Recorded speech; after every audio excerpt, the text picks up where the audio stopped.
दोस्तों नमस्कार, स्वागत है आप सभी का। अगर फिर से आई चलते हैं बिहार की ताजा खबरों की ओर, लेकिन उससे पहले अगर आपने अभी तक इस चैनल को सब्सक्राइब नहीं किया तो सब्सक्राइब कर लें, जिससे कि आपको बिहार की ताजा खबर रोजाना मिलती रहे। पहली बड़ी खबर, मोहन भागवत भागलपुर पहुंचे। भागलपुर में पहुंचकर मोहन भागवत ने ब्राह्मणों पर दिए अपने बयान को स्पष्ट किया और कहा कि मैंने कभी ब्राह्मण शब्द इस्तेमाल नहीं किया है, मैंने पंडित कहा था और वो किसी भी जाति का हो सकता है। पंडित आज सभी जाति के लोग बनते हैं और पंडित उसे कहते हैं जो बुद्धिमान है। भागलपुर में स्वयंसेवकों से बातचीत में मोहन भागवत ने ये बातें कही। इस दौरान उन्होंने नसीहत दी कि विवाद से जुड़े मसलों पर अनावश्यक चर्चा करने के बजाय राष्ट्र निर्माण को लेकर बातें करें और यह ज्यादा बेहतर होगा। मोहन भागवत ने स्वयंसेवकों से कहा कि केवल काम नहीं बल्कि अपने काम का उदाहरण भी पेश करते रहना चाहिए। हिंदू समाज इकट्ठा होकर रहें और हर मंडल में समय समय पर आना जाना करते रहें ताकि शाखाओं की संख्या भी निरंतर बढ़ती रहे। अलखर गया में जेडीयू जिला उपाध्यक्ष को गोलियों से भूना गया, हुई मौत। गया में शुक्रवार की रात जेडीयू जिला उपाध्यक्ष सुनील सिंह की गोली मारकर हत्या कर दी गई। घर के दरवाजे पर ही बदमाशों ने उन्हें ताबड़तोड़ 5 गोलियां मारी। सुनील सिंह बर्थडे पार्टी से अपने घर लौट रहे थे और घर के दरवाजे पर खड़े होकर पत्नी को आवाज दी और पीछे से बदमाशों ने गोलियां बरसा दी। फायरिंग के बाद बदमाश वहां से भाग निकले। गोलियों की आवाज सुनते ही सुनील सिंह के पड़ोसी और उनके परिवार के लोग बाहर निकले, लेकिन तब तक उनकी मौत हो चुकी थी। अलकर राज्य के मुख्यमंत्री नीतीश कुमार ने कहा कि केंद्र सरकार ने हमारी बातें नहीं मानी, कोई बात ही नहीं कर सकता। संसद में पूछे गए सवाल का जवाब भी केंद्र नहीं देती है। मुख्यमंत्री पूर्णिया एवं मधेपुरा में समाधान यात्रा के दौरान मीडिया से मुखातिब हुए। मुख्यमंत्री ने पूर्णिया एयरपोर्ट के निर्माण में देरी पर आश्चर्य एवं दुख जताया और कहा कि हमने तो इसके लिए एक एक चीज कर दी थी, फिर देरी क्यों हुई। अलकर राजद सुप्रीमो लालू प्रसाद यादव दिल्ली से लौट चुके हैं। किडनी ट्रांसप्लांट के बाद पहली बार वो सिंगापुर से भारत वापस आ चुके हैं। बेटी रोहिणी आचार्य ने ट्वीट कर इसकी जानकारी दी है और लिखा है कि 11 फरवरी को पापा सिंगापुर से भारत जा चुके हैं और मैं एक बेटी के तौर पर अपना फर्ज अदा कर रही। रोहिणी आचार्य ने कहा कि पापा को स्वस्थ कर आप सबके बीच भेज रही हूं और अब आप लोग पापा का ख्याल रखिएगा। अलकर छपरा हिंसा में अब तक 2 युवकों की मौत। पटना में एडीजी जेएस गंगवार ने कहा कि अब तक 6 लोगों की हो चुकी है गिरफ्तारी। छपरा में फार्म हाउस में हाथ पैर बांधकर 3 युवकों की बेरहमी से पिटाई का वीडियो सामने आया था। इस पिटाई में 2 युवक की मौत हो चुकी है, बाकी एक की हालत गंभीर है। बताया जा रहा है कि तीनों युवकों पर मुखिया प्रतिनिधि पर फायरिंग का आरोप था। विवाद के चलते मुखिया प्रतिनिधि पर फायरिंग की गई थी, जिसमें ये सभी शामिल थे। एडीजे जेएस गंगवार ने कहा कि छपरा में स्थिति पूरी तरीके से शांतिपूर्ण है। पुलिस के द्वारा लगातार कार्रवाई की जा रही है। इस पूरे प्रकरण में अब तक कुल 6 लोगों की गिरफ्तारी हो चुकी है। 4 लोगों की कुर्की जब्ती कर ली गई है। जिनकी कुर्की जब्ती कर ली गई है वह एक नया प्रक्रिया का हिस्सा है। अलकर कैमूर पहुंचे एमएलसी संतोष सिंह ने कहा कि हिंदू धर्म के खिलाफ बोलने वालों को अगर हिम्मत है तो दूसरे धर्म के खिलाफ बोलकर दिखाएं। कैमूर के भभुआ शहर में एक रेस्टोरेंट का उद्घाटन करने पहुंचे रोहतास और कैमूर के बीजेपी एमएलसी संतोष सिंह ने राजद प्रदेश अध्यक्ष जगदानंद सिंह और ऐसे लोगों पर जमकर हमला बोला जो हिंदू देवी देवताओं के साथ हिंदू के धर्म ग्रंथों के खिलाफ आवाज बुलंद करते हैं। ये भी कहा कि किसी के अंदर दम है तो हिंदू देवी देवताओं के अलावा दूसरे धर्म के लोगों के खिलाफ बोलकर दिखाएं तो उनकी अंतिम क्रिया कर्म 3 दिन में ही समाप्त कर दिया जाएगा। बीजेपी एमएलसी संतोष सिंह ने जानकारी देते हुए बताया कि मुख्यमंत्री नीतीश कुमार का उपज जो है जंगल राज के बाद हुआ था और बिहार के लोग लॉ एंड ऑर्डर के लिए उनको सत्ता में लाए थे, लेकिन उनका इस बार का निर्णय राजद के साथ जाने का निर्णय बिल्कुल गलत है। अलकर जमुई पहुंचे सांसद चिराग पासवान ने नीतीश कुमार पर साधा निशाना, कहा कि समाधान यात्रा से जनता को कोई लाभ नहीं है। लोक जनशक्ति पार्टी रामविलास के राष्ट्रीय अध्यक्ष सह जमुई सांसद चिराग पासवान ने सीएम नीतीश पर निशाना साधा। चिराग पासवान ने कहा कि मुख्यमंत्री नीतीश कुमार के पास पहले से बिहार के ज्वलंत विषय हैं, उन्हें पहले उसका समाधान करना चाहिए, क्योंकि आम बिहारी आज की तारीख में सबसे ज्यादा परेशान है।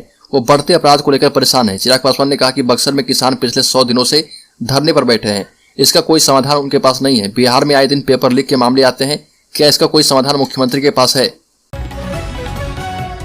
अलकर बक्सर जिले के निवासी पूर्व डीजीपी गुप्तेश्वर पांडे ने नेताओं के लिए बड़ी बात कह दी और कहा कि राजनीति अब सत्ता पाने की स्वार्थ तक रह गई है, जिसे पाने के लिए नेता किसी भी स्तर तक गिर जाते हैं। रामचरितमानस पर सवाल उठाने वाले को जवाब देते हुए कहा कि राम सत्य है और सत्य रहेंगे, सनातन है, सनातन रहा है और सनातन ही रहेगा। साथ ही कहा कि रामचरितमानस और वेद को वही समझ सकता है जिसके पास चेतना है। मोहन भागवत के बयान जाति ब्राह्मणों ने बनाई है। इस पर गुप्तेश्वर पांडे ने कहा कि यह बात गलत है, क्योंकि हर नौकरी में सरकार ही जाति लिखवाती है, न कि ब्राह्मण। बिहार के पूर्व डीजीपी गुप्तेश्वर पांडे ने कहा कि सरकारी नौकरी लगते वक्त जात सरकार लिखवाती है, न कि ब्राह्मण लिखवाता है।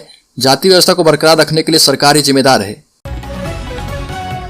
अलकर बिहार सरकार की परिवहन मंत्री शीला मंडल ने मुख्यमंत्री नीतीश कुमार की तुलना देवता से की।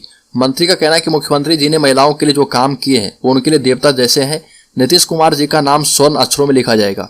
बीजेपी ने मंत्री के बयान पर कहा कि शराब से मौतें हो रही है, बिहार में अपराधी अत्याचार कर रहे, नीतीश कुमार को इंसान ही रहने दीजिए, भगवान मत बनाइए। वहीं बिहार सरकार के परिवहन मंत्री ने कहा कि हमारे नेता किसी के साथ भेदभाव नहीं करते उनके द्वारा चलाई गई अनगिनत योजनाएं पूरे देश में एक मिसाल बन चुकी है, जिसका अनुसरण केंद्र एवं अन्य राज्य की सरकारें भी करती है।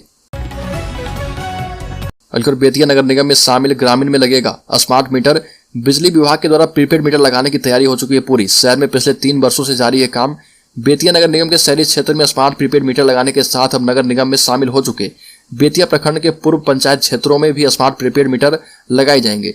विभागीय स्तर पर इसकी तैयारियां पूरी हो चुकी है। बिजली विभाग के एसडीओ सुशील कुमार ने बताया कि इस बार स्पैरो नामक एजेंसी स्मार्ट प्रीपेड मीटर लगाने का काम करेगी। प्रीपेड मीटर लगाने को लेकर सर्वे का काम पूरा हो चुका है। अब जल्द ही प्रीपेड मीटर लगाने की तैयारी है। बिजली एसडीओ ने बताया कि शहर के वैसे इलाके जहां प्रीपेड मीटर नहीं लगा है वहां प्रीपेड मीटर लगाने का कार्य किया जा रहा और जल्द ही शहरी क्षेत्र के एक घर में प्रीपेड मीटर लगा दिया जाएगा।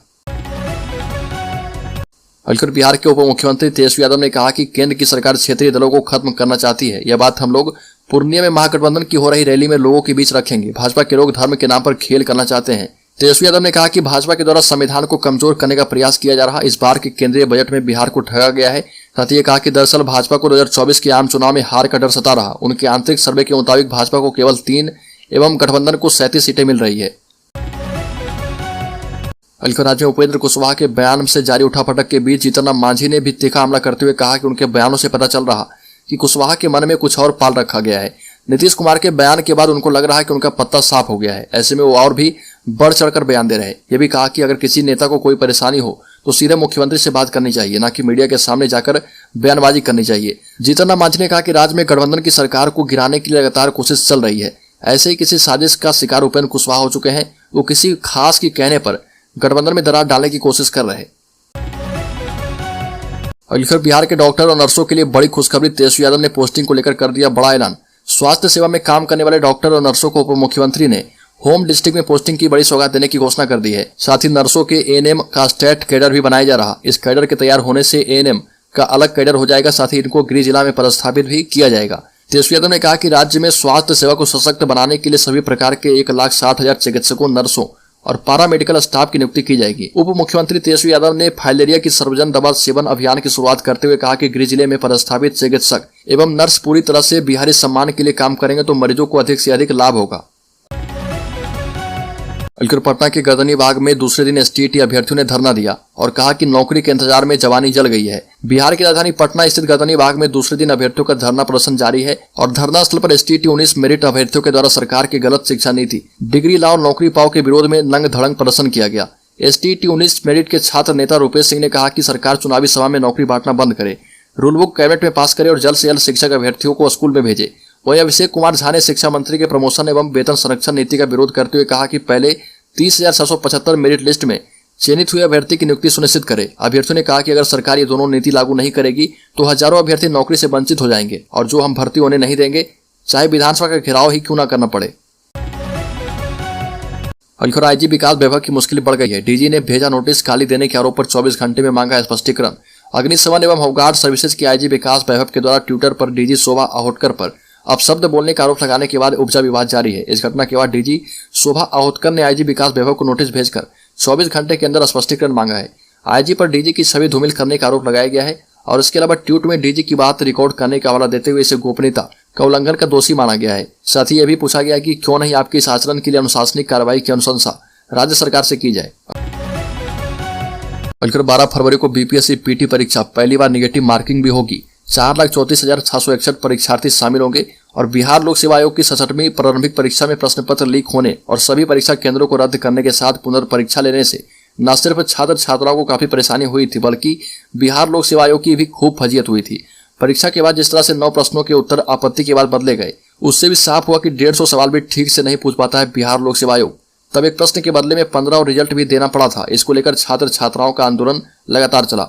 मुख्यमंत्री आवास के बाहर प्रोटेस्ट किया गया। अब तमाम चुनौतियों और सतर्कता के साथ आयोग 68वीं पीटी की परीक्षा 12 फरवरी रविवार को लेने जा रहा।